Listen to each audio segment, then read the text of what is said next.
Good morning and happy Thursday, everybody, and welcome to Market of the Moment. I'm actually not as fast as I thought on making this post public, so there we go.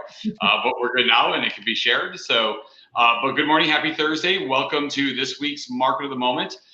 If you had a chance to read the introduction of our guests and everything this week, I have to throw myself out there in the fire. I think I made a mistake. Holly Henbest is actually scheduled for next week, and so I kind of got my wires crossed. And we have Melissa, who's here to do the market update, but we didn't have somebody else in addition. So Melissa's going to carry us through today and be the rock star that she is. So good morning, Melissa. Thank you for joining us. We really appreciate your time. And I know that we discussed a few things that we plan to talk about today with what's happening with buyers and sellers out there. And we're excited to dive into that. So thank you for being here. Sure. Yeah. We also have Ms. Amber Kovarik of Guild Mortgage. Good morning, Amber. How are you this morning? Wonderful. Always a pleasure to be here. Excellent. Well, thank you for being here. Of course, my landscapers are right outside my window right now. I don't know if you guys can hear that or not, but they won't be for long. So, and then we're missing Sharon Terhune today, and so Sharon is off on a well-deserved vacation, and I'm not even sure if she's back for next week. She might not even be back next week. So she is off today. And Mindy had a speaking engagement that she was at this morning as well. So we got the three musketeers here, right? The fearsome threesome. We're ready to go. So, I know that there's a lot happening in the market, and I know there's a lot of things going on. And so why don't we flip things a little bit this morning, Melissa, and talk about the market first, like what's going on statistically around the market. And then we'll kind of talk about some of those buyer-seller experiences and kind of weave Amber in a little bit on what we have happening in the mortgage world and how we can impact those buyers and sellers with things that are happening there. Absolutely. Well, it's amazing. I actually went on the MLS this morning and realized that, so think about this, right? Single family resident homes for FHA, there are only 2,617 homes available. 2,600 homes? 2,600 homes as of today for single family residents. Wow. For FHA. I mean, that is so crazy to me. Yeah. And now all of FHA, I mean, like townhomes, condos, apartment, flat, those types of things, we're at 2,964. Wow. So even that's not much of a big difference there.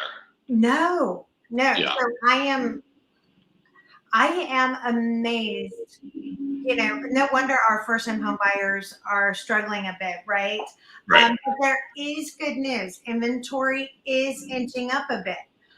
So one of the things that we learned from July is that the market has gone up about 0.5%. But year over year, we're up by 3.5.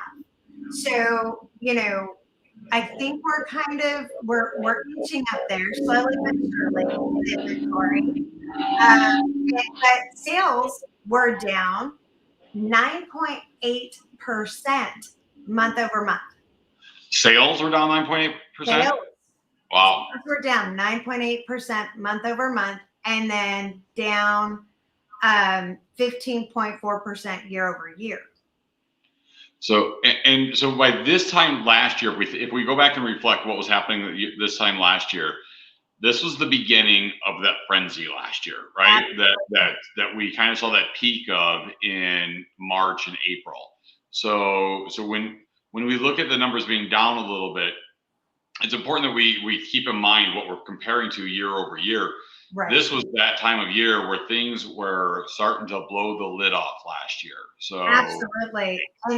But our total inventory, right, was actually up 6.7% month over month, but down 17% from last year. So that's where we're really feeling some of that, struggling inventory out there. We've got let's see, I think June, we were at a 1 month supply. We're currently at 1.25 month supply.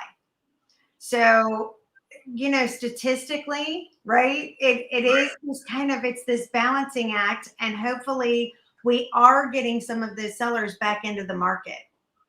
Yeah, and I think it's important that that's what we look at, right? If we're up that much in inventory, if we have a 25% increase in inventory over the last 3 months, right? If we've gone from 1 month to 1.25 month inventory supply, that those folks who had not been, have taken themselves out of the market Right. because of the craziness, that it's important that we are cognitive of this is their chance, right? This is a better chance to get in while the money is still cheap, right? And we're going to talk to Amber about that here in a little bit, but it's important that we keep an eye on what that means in dollars and cents on what those interest rates look like.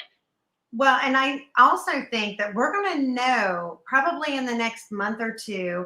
I keep hearing that it's a cooling down of the market, but let's be honest, we typically cool down this time of year because everybody is ending summer vacations. Everybody has kiddos going back to schools, those types of things. So typically in our normal market, August and September run a little slower. However, when you look at, okay, where are we going? I think we need another month to really determine exactly where this market's going. Yeah, and so you're spot on, Melissa, with the fact that the seasonality, right? So last year we didn't have any seasonality because the whole world was upside down. And it's not like we've completely come back from that yet, right? We were not completely right-sided yet. But we had the interest rates were flying downwards last year at this time. Yeah. That we were seeing those kind of things happening. Amber, it seems like about a year ago when we were can we actually see numbers in the twos? We were questioning whether or not that was something that could happen, and then we did. So last year is really an anomaly, and when we try to compare year-over-year numbers, it's hard. So, but if we look back 2 years, 3 years, 4 years ago, this is that time of year where summer vacations coming to an end, kids going back to school. A lot of adjustments in life are happening right now that are things that would typically slow people down from wanting to pack up and move and to do all of those things. So I 100% agree. Kind of got to wait it out a little bit. We got to wait out and see what the rest of September looks like, because from what I've been seeing, numbers have been pretty good as far as what we've seen at Fidelity coming in for new transactions. So numbers have been looking pretty good, and and so it definitely seems to me that things are maybe starting to inch back up a little bit. Well, and I would also agree with that, Don. I noticed that depending on price point, right? I mean, Instead of having 50 offers out there, you may now only be competing with maybe 10 to 12.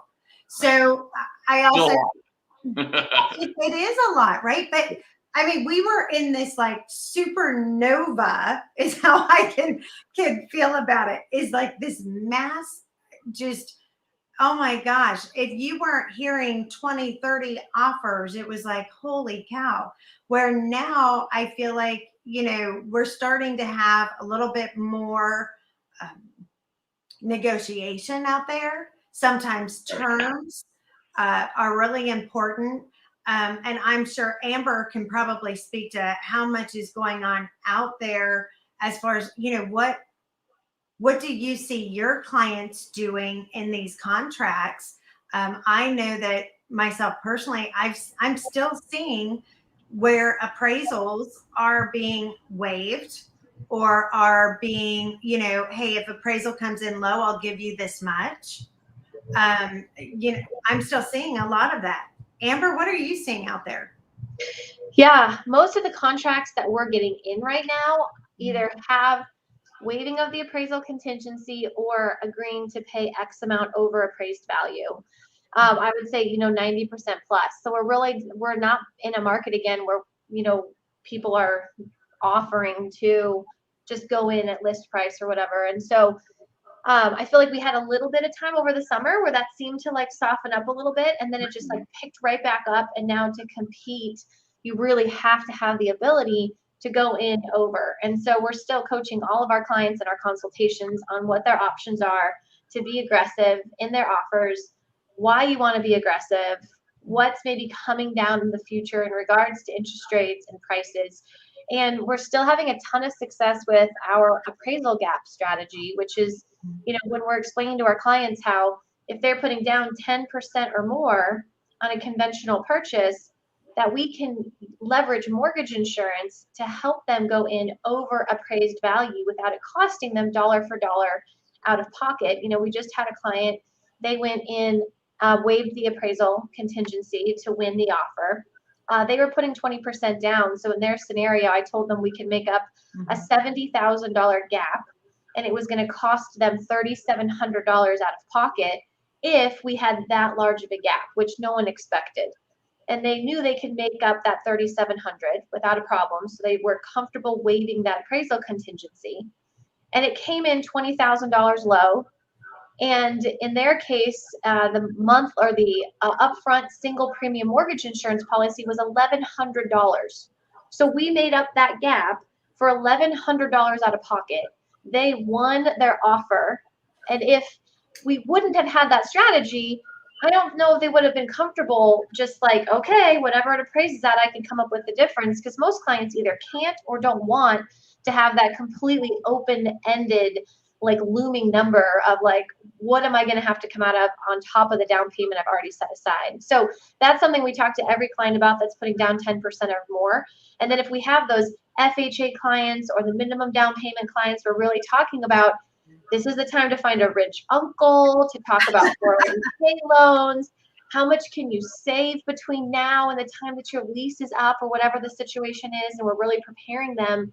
You're going to need more money. And maybe you do go under contract on a house where you aren't required to go in over appraised value or to compete in this way, but more than likely you will have lost some previously because you couldn't compete. And so how I want to set you up, client, is that when that right home pops up, you're in a position to be considered, like you're in the top of the running. And so this is what we need to do that right now. And so I think it's just preparing them and explaining it. And most clients, when I start to talk about it, they're like, I do not want to pay more than what the home is worth. And I'm like, I understand. Like, no one wants to. And then we talk through why, the why behind the strategy and why do we need to be doing this. And by the end of it, they're like, oh yeah, okay, this makes sense. I do know now that I've got this tool in my tool belt. I feel more prepared to be out in this market. And I just think right now it's more than ever such a team sport between lenders and realtors and clients to be like, how are we going to prepare our clients to go to battle in this market and win? Well, and you couldn't have said it any better, Amber. And by the way, you educating the client, how awesome is that? Right? There are so many that are not doing that. And I am a big proponent of meeting with the lender rather than these online, I can go online, grab a pre-qual really quick, but then they don't understand anything about the market. They don't understand what you can do for them. I had one that goes, what's closing costs? Did your lender not speak to you about that? Oh, well, I just did it online. And that's just not your area to be in, right? Like, that's not your area of expertise. You don't want to start talking about money. You don't really want to start asking them about, hey, how much can you go over? And I mean, I have everything in front of me. So I think that lender piece is the one that really needs to prepare that strategy and then tee you up to go win on the offer. But yeah, if they're working with a credit union, an online lender, a Quicken, anything like that, most places are order takers. So when the client comes in and says, I'd like a 20% down conventional loan, they're like, okay, great. Here's your pre-qual. Here's your LE. Good luck. Call me when you're under contract. And that just puts all the onus, all the pressure to make the sale on you, when it could have been so much better had you had like a true lender partner. And even just calling the listing agent when our clients go under contract, you would think that everybody was doing that now. But like when you have a listing, how many times on how many offers, like what percentage do you think the lender calls to introduce themselves and to chat with you about the buyer? you would be amazed. I will tell you probably 10%. That's crazy. And I mean that in all sincerity. It is amazing to me. So get this. So I have emails when I go under contract.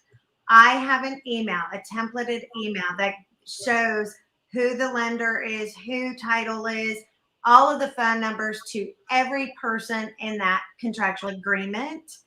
And literally, it amazes me that people will come back and go, "Oh, can you please provide me your buyer or your seller's phone numbers? What part of the email did you not look at?" Right. So I think it's very important to have partners that they know your style, they know how you work, they are there as your partner. Sometimes I call y'all, my partners in crime. Because really it is rounding up everybody in that transaction so that everybody is prepared on every end. Yep.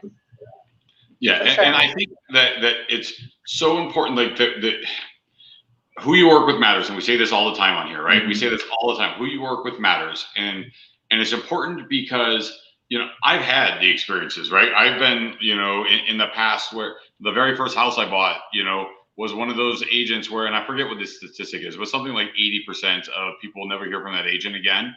And which is exactly what happened to me on the very first house I ever bought when I was 21 years old, and so never heard from him again. And he actually worked for a company that did property management for my company, and so it was so funny that never again to be heard from. So it's important, that relationship building, right? It's important that that people have that in the educational part, right? When somebody says, I don't want to pay more than something's worth, and that's one of the most interesting things I hear people say, because it's what it's worth is not, it's a fluid number, right? It's what it's worth to you. And while we have banks that are going to go and throw numbers on things because they need to protect themselves, right? They need to know that they're going to be able to get their money back if something were to go sideways. It is still important that we look at what's it worth to you. Something is worth exactly how much somebody's willing to pay for it. And if you're willing to pay $20,000 over asking price, that's how much it's worth. And so we have to help our consumers understand that. We have to help to educate them in that process. And the reality is, all those people who say, I don't want to get into bidding wars and I don't want to get into this, well, you're not in the bidding war now because that's already been done for you over the last year. All those bidding wars already happened, and now you're paying that adjusted price up anyway. And there's some amazing numbers around that, about how much, and I know Sharon was sharing them last week, about how much we've seen increase over the last 12 months on appreciation in the valley. It's pretty incredible. 29.3%. So, which takes me to the next point of that $300,000 house. Remember, it was only a year and a half ago when we would all talk about, how hard it is to find that $300,000 house anymore. That's not even something, when somebody comes to you and says, I want a single family, 3-bedroom, 2-car garage house, Melissa, what do you say? Right? Well, it's tough, right? It is tough. And I tell all of my clients, to be honest, I do. I'm like, you've got to have patience. Please have patience. I had a client, God bless their hearts, right? First-time home buyers. Thankfully, they were not in a hurry. But this was earlier in the spring, 23 offers. Wow. 23. And mind you, we would waive inspection. We went 10,000 over, and it still wasn't getting the job done because of the price point. And literally how we ended up with that is I stayed in touch with the ones that they really liked, and one happened to come back on the market, and that's how we got it. So what price point was that, Melissa? That was actually $320,000. Yeah. So, okay. So one of the rarities that starts with a 3 anymore, right? That's what it's hard. And so when somebody comes to you, and how fortunate were your partners to have somebody like you who who is diligent enough to keep them in that game the entire time, right? But we know that doesn't happen. And when somebody comes, and says, okay, I've got a $300,000 budget, I'd like to live in Gilbert, I'd like to live in Goodyear, I'd like to live in Glendale, and spend $300,000, it's Gilbert, I think it's almost impossible right now. Glendale is probably pretty close to impossible, if not impossible. Right. And then those are the conversations. It's like, the old saying of drive till you qualify, right? That's what that we end up with people who are in those kind of budgets. And now we see 25% appreciation or 29% appreciation.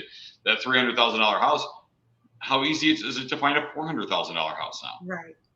Right?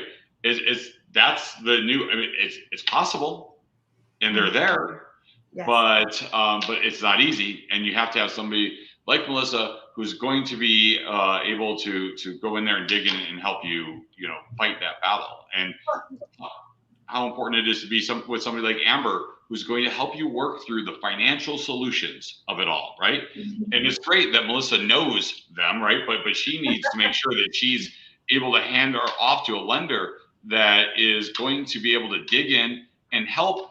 It gets really easy. So I worked in retail for years, and I shared my AT&T stories many times in the past. And one of my early lessons with AT&T was talking about store blindness, right? You walk into the same doors every day and you don't notice the little things that are starting to get a little uglified in the store. And that's my own word. You guys can use it anytime you like, uglified. That's awesome. Yeah, but you don't notice those things. When we work in this business and we're talking about the money and we're talking about the processes and we're talking about these things all the time, what seems very simple to us isn't necessarily simple to our consumer. And so we have to be able to educate, and Mindy's on here talking about it all the time. Melissa, you've been on here talking about it. Amber, I know it's a staple of your business, that educational piece, to educate our consumers, to help them see. When you talk about the one time, can I even say it right? The one time premium mortgage insurance yeah, all that stuff. When you're talking, yeah, there we go. When you talk about all that stuff, right? I work in the business, and, but it's something that the average consumer is not going to understand, and we have to be with people who are going to be educators and help them be able to see that. Right, yep. And I think we also have to educate our sellers. Yeah, right? I truly do. Some of our sellers are now almost demanding a higher price than, what is feasible. You have to talk to them about those appraisals and where they might be and the risks of them. I think we will be doing everybody a disservice, both buyer and seller, if we don't educate our sellers as well. Yeah, true. Well, and again, they watch the news and they hear about bidding wars and they hear about all these things. Well, those bidding wars, are based on those houses that were priced, 6 months ago price or 8 months ago price. And so now if you want to grab that same price and then put a little more on top of it, because, you've heard about appreciation, you've heard about all this, then there might not be a bidding war. You might only get a couple of offers on your home, or you might not get any if you go too crazy on it, right? Mm-hmm. And there's only so many cash buyers out there, so we have to make sure that educational part is on point, and that's a really great topic to bring up, Melissa. That needs to happen. Right. Well, and a lot of them are concerned about finding homes, right? So. There are options that they have. I tell them all the time, work with your lender, make sure that you have everything prepared to go, because as soon as you go under contract, you need to be prepared to say, okay, here's where we are. I'm through inspection. I'm through this. I'm through this. And they're going to have to work even harder if they've got a contingency. Right. And so we try to make sure, with regards to any type of lease back or post possessions, things like that, it's things that we really hadn't had to deal with in a very long time, and now it's almost very common to do so. Amber, let me ask you a question, because I know it's a question that does come up every once in a while that people really don't know. And that is, when you are an FHA, when you are a VA, is there a certain time frame that you have to be living in that home before you can sell? No. So for instance, I believe FHA is you have to occupy that home within like 30 to 60, Oh, 60 days. 60 days. So, yeah. So primary residence says you have to be occupying it within 60 days. Okay. So any kind of like leaseback situation really needs to be at the max of like that 60 days, because they need to be able to occupy that property for financing. Right. And, so we have to be very careful that if that is going to be part of a contract and an agent sends that to a lender, you've got to be extremely careful on what you do and know the rules and regulations that happen with that. Right, Amber? Yep. Yes, you do. It will. If a lender sees that they can't occupy within 60 days, then they have two choices. They either buy it as an investment property, which no one's going to want to do, or they have to cancel that lease back.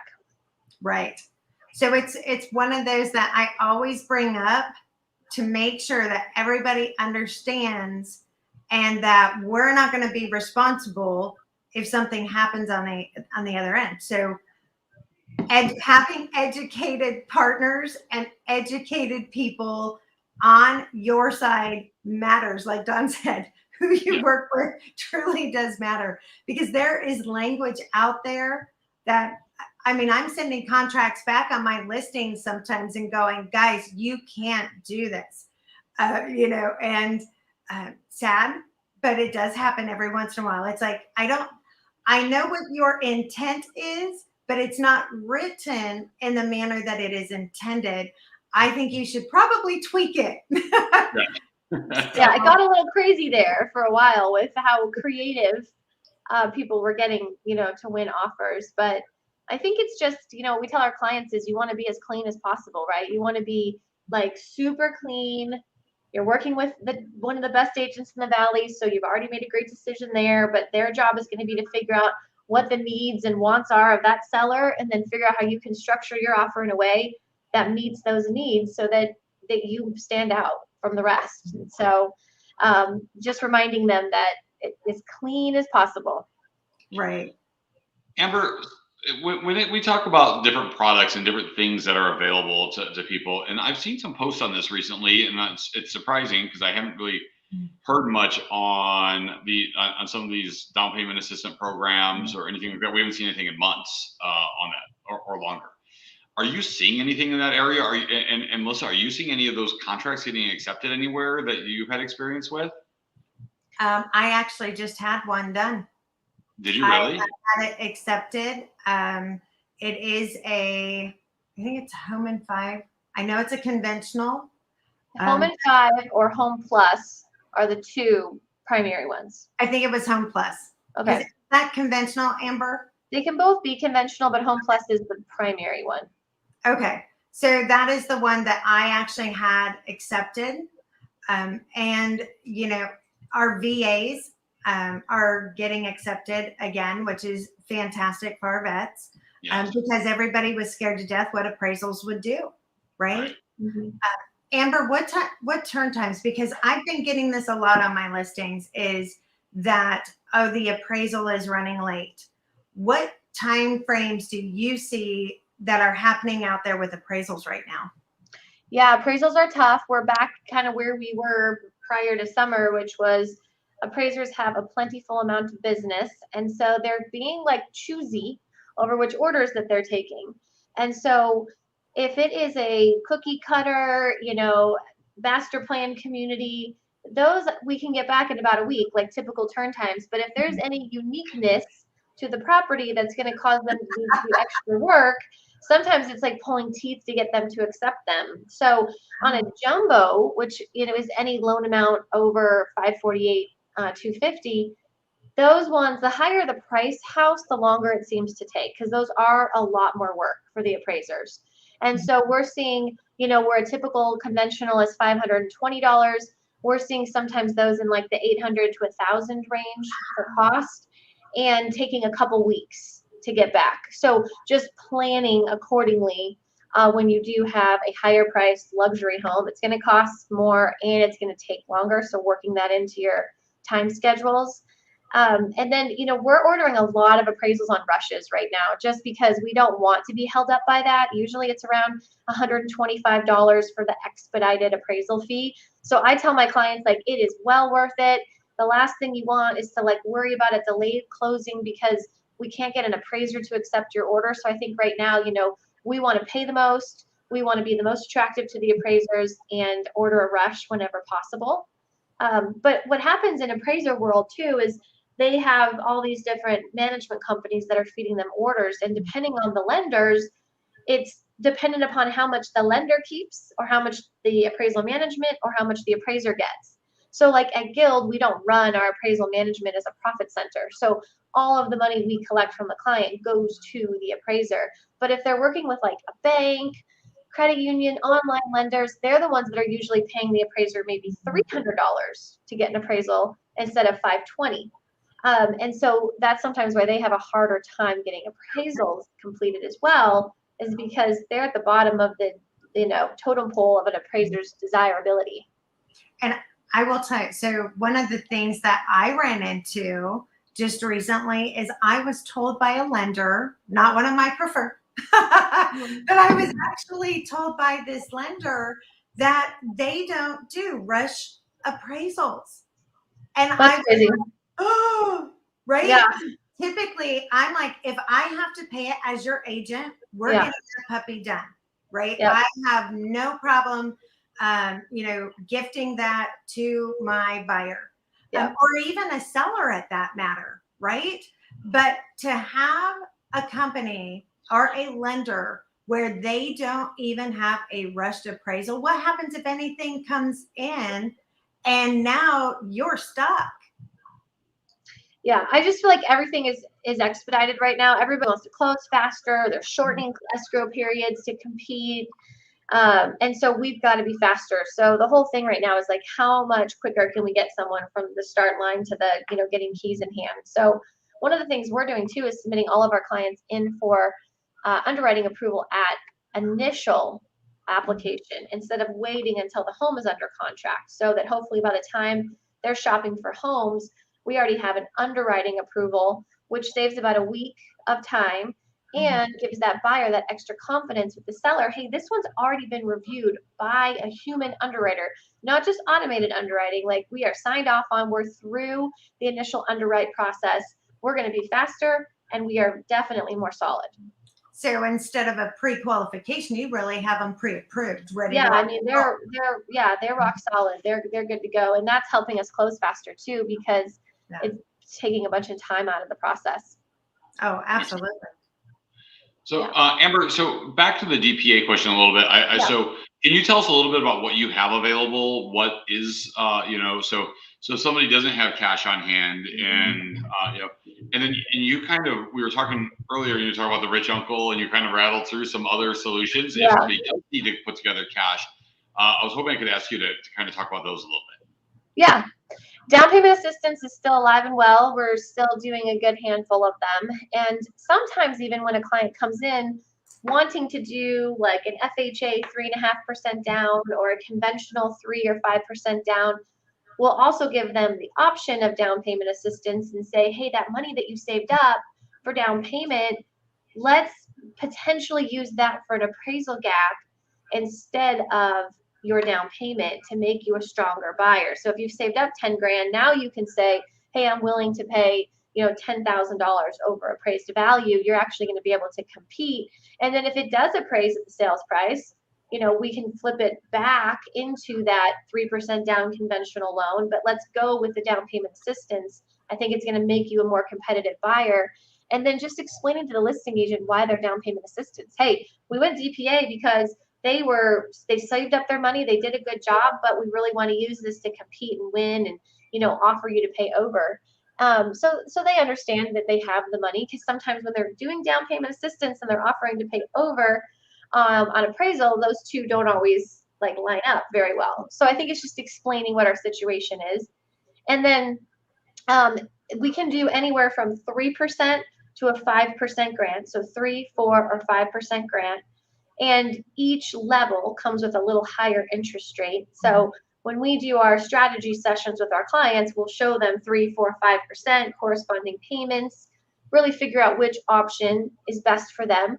Most clients go with the 5% grant. It's not that much of an increase in payment for the extra 2% towards their down payment and or closing costs.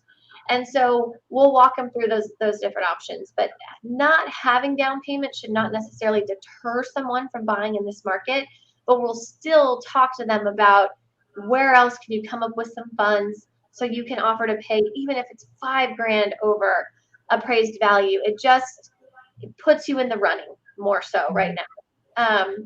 And then when we're looking for those options, gift from family is always where we go first. Like, hey, who loves you most, who really wants to see you go higher, that can gift you some money. And even if it's just like, if it appraises low, then you've got this option so that you can go in strong.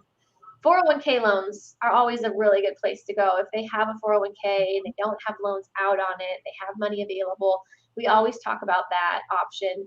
And then some clients, the preferred is that they get to us early in the process when they start thinking about buying a home. And we can say, okay, how much, if you buckled down, do you think you could save each month? Like, this is a matter of you having to be a renter for a lot longer or buying your own home. Like, this is like maybe ramen and peanut butter and jellies for a little bit. Like, please buckle down, how much could you save? And then we can kind of work into like, okay, so your lease is up in 6 months. If you wait that long, you'd have this much saved up. So just really stressing to them the importance of having those extra funds right now. Well, and the other thing is also understanding the way that payments work when you move into a house, right?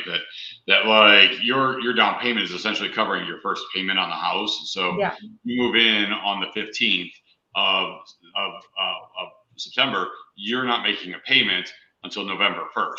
Right. So that you're not then again paying, in October, another payment. So that's other funds that you could potentially pull from to put into your down payment, and if you're on those tighter budgets. So exactly. So Amber, I have a quick question, if you don't mind, Don. Because I wanted to. So I know that credit score has a lot to do with, everybody's financing. What are you seeing a lot out there? So if someone is really close to that next tier, do you help them get to that next tier to help them on their credit? Is it worth it? What are you seeing out there in any of that type of lending need, so to speak? Because credit goes in 20-point increments, and 740 or above is like that top tier. Okay. And conventional loans are really credit score driven. So the lower the credit score, the higher the interest rate, the harder time we have getting the approval through the automated underwriting system. And so we're definitely coaching them through that, especially depending on their length of time before they're hoping to be in a home. But hands down, the easiest way for someone to increase a credit score is to pay down any revolving debt where the balance is over 50% of their high credit limit. Really anything over 30%, we try to get them to pay down. That is the quickest way. But then also, we'll look to see, do they have old collections that maybe need to be paid off if they've got the time for them to season. So we'll talk through some different options, and maybe it's just even, hey, make sure you don't run your credit card balances up, because no one really understands that the credit the creditor reports to the credit bureaus on a specific day of the month, which is not your payment due date. So they pick a date, they're all different, and they report a snapshot in time of what your balance was then. So even if someone pays their credit card off in full, it's not going to report a zero balance because it's likely not timed up with that. So if you have a high balance, it's going to report that high balance to the credit card. So really, if someone is trying to improve credit, I recommend they call their creditor, figure out when they report to the bureaus, and then make their payment a couple days before that, so it's reflecting more accurately to the credit report. Right. I will tell you, I made a big mistake on my very first loan. I went in and I paid everything off. Yeah. And then all of a sudden my credit score tanked. And I was like, oh, wait a minute, but I I just did all of this is supposed to be good. So I learned very quickly, oh my gosh, consult my lender. Yeah. I do anything, right, to mess up any type of credit. So, yeah. And another thing we're doing too is if we have clients who don't quite qualify right now, just due to the higher prices or due to credit or anything like that, is just looking to see if they have that family member that's really in their corner too that would maybe go on the loan with them, because that could be that just little boost that they need to be able to get in. So if they have that opportunity, that's always something to just kind of explore before it's a no. right. Excellent. Okay, so I know we were going to wrap up a little bit early today, but Amber, I wanted to double check with you to see if there was anything else we had to report on the mortgage world and what we've got going on out there. Yeah, I mean, right now, interest rates, they're trending a little bit up. I mean, we're probably, instead of like high twos, we're maybe in like low threes right now. So we're still in that window of like probably 2.875 to 3.25, depending on the day. The most recent news over the last couple of days has been more economy stock friendly than bond friendly. Retail sales came in this morning better than expected. And so the big deal, why I don't think we're going to see a ton of movement between now and next Wednesday, is we have the next Fed meeting. And there's a lot of chatter that the Fed is going to talk about tapering next week. And this is kind of that looming deal we've been talking about, is like, when is the Fed going to start tapering on their mortgage-backed security purchases? Because when they do, we're expecting a significant jump up in interest rates. And then we're going to have all those people kicking themselves that didn't compete more, that weren't as aggressive as they could or should have been on their offers, because now they have the same price homes with a half to maybe 1% higher in interest rate. And there's nothing they can do about it, because they're not going to go back down. And I mean, unless something crazy happens with the economy. But right now, they're artificially low because of the Fed's purchases, which eventually will stop. We just don't know when. Mm-hmm. So get your rates locked now. Yeah. Get off the fence. It's time to go. If you haven't refinanced and taken advantage of like removal of mortgage insurance or these really low rates, I would say now's the time to really dig in there. Yeah. Right. Well, thank you both so much. Melissa Dierks, owner of the Regal team, principal at Remax Fine Properties. We love you. Thank you so much for being on today. And we appreciate all the great information you shared. I'll be in touch with you soon. We got some good things happening in your world, and we're excited to be working on. Amber, thank you as always. 2 days in a row. I was at your office yesterday, so I get to hang out with you again today. This is great. My life is getting better every day. Thank you guys all so much. Thank you everybody who took the time to check us out today, and we look forward to having Holly Invest on next week. So thank you, and have a great day. Bye-bye. Bye.